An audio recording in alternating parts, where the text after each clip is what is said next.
The Prime Minister steps in to resolve licensing issues frustrating promoters. An extensive but unsuccessful search for 2 missing Americans comes to an end. And in sports, England put themselves back in contention for a semi-finals berth at Cricket World Cup. Broadcasting from our studios in the Pine St. Michael, this is CBC Newsnight, starting now.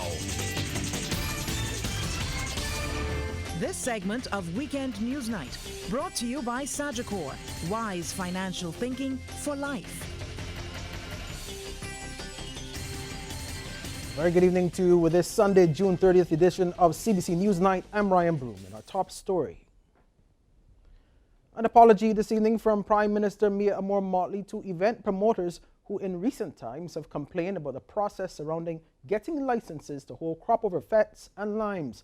She's also moved to resolve the issue, saying a one-stop entertainment license will be issued.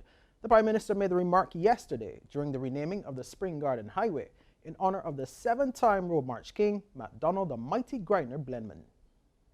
I met with the Barbados Revenue Authority and I've asked them to please remove the hurdles. In fact, we have agreed that the one-stop license shall be issued from the National Cultural Foundation as of next week for the balance of Cropover.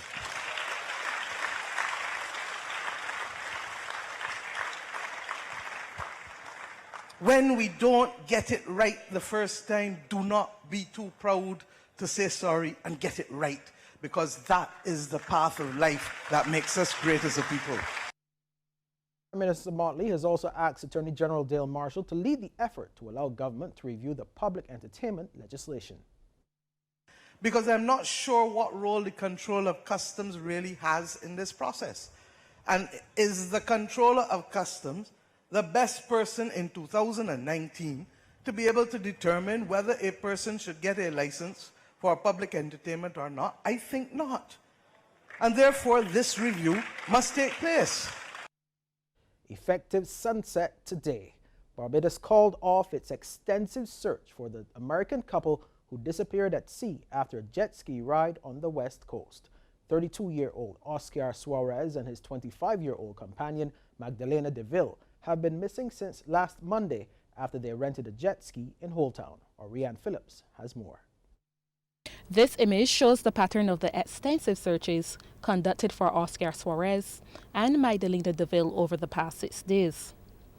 For approximately 144 hours, personnel from the Barbados Coast Guard and the Royal Barbados Police Force Marine Unit have been combing the waters around Barbados and neighboring islands without any success. Officials from the Regional Security System and the U.S. Air Force also conducted aerial searches. In his most recent update, Tourism Minister Kerry Simmons revealed the United States Air Force recalled its plane that was involved in the mission. The United States Air Force has recalled their plane. I don't think that they can be accused of being uncooperative. It is just that there's really not much more ocean space for the plane to search. And they have not found anything as yet. And obviously with the passage of time, the window or the prospect of this having a happy outcome becomes smaller and smaller. And as we said, we will continue the search at the level of the Barbados Coast Guard and the Regional Security Service until sunset this evening, in the hope that we can recover the visitors. The tourism minister also disclosed footage showing the couple on the jet ski was acquired from some properties along the west coast, and it will be shown to the couple's family. He said efforts have been made to get access to the couple's cell phone data. The electronic equipment owned by the family, the couple who were here, are not operational or not getting their services provided out of Barbados. So it means that a relationship has to be struck between the police in Barbados and the service provider overseas, and that is what the police have been doing. That is not an automatic thing either, because the police here can't command the service provider, who is a private entity anywhere in the world, to say, give us the information. There has to be a relationship in which they cooperate. And obviously that process of cooperation does take some time.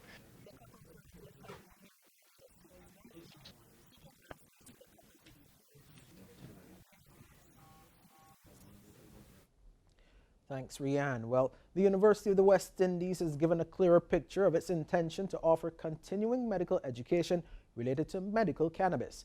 The studies are expected to get started later this year.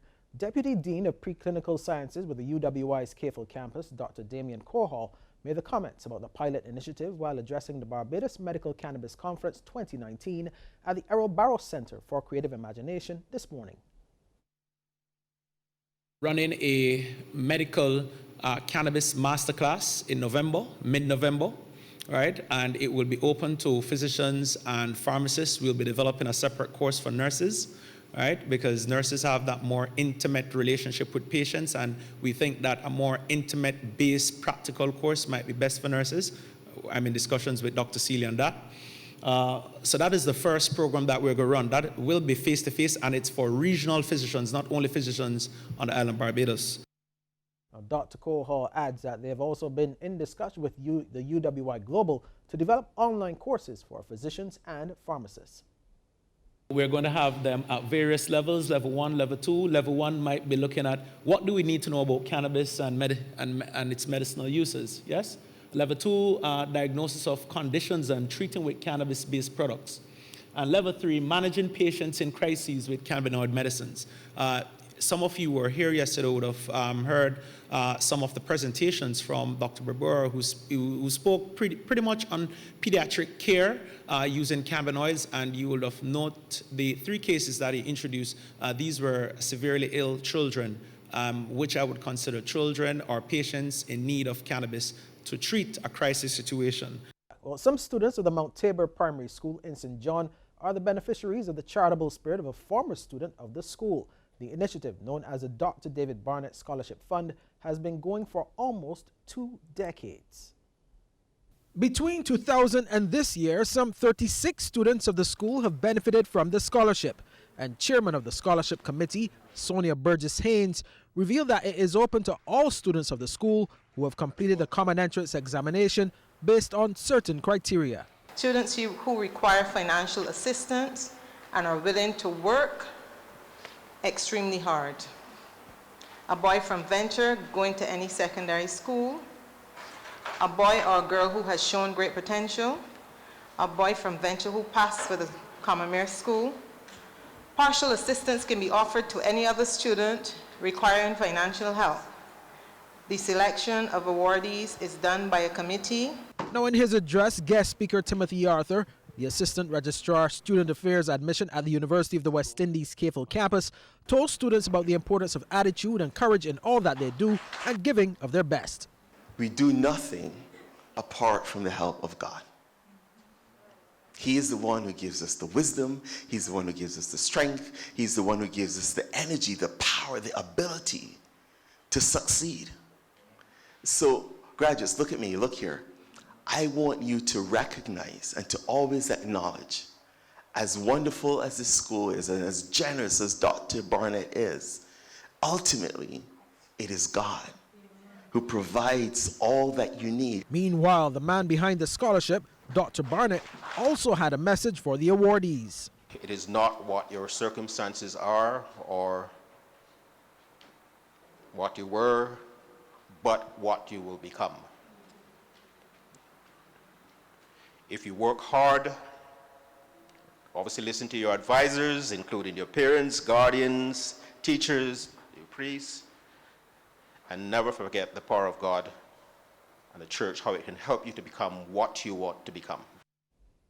To news from the region now, the outspoken mayor of Castries in St. Lucia, Peterson Francis, has placed on record his opposition to the decriminalization of marijuana.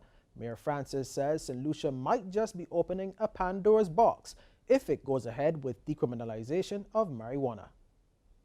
It's a no for Castries Mayor Peterson Francis when it comes to the decriminalization of cannabis. He based his decision on the increasing burden of illnesses on the health sector. I am not a supporter of legalizing marijuana, or decriminalizing marijuana.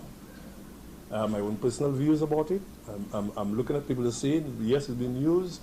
We cannot even cope with the regular diseases that we have. We don't know what that's going to bring.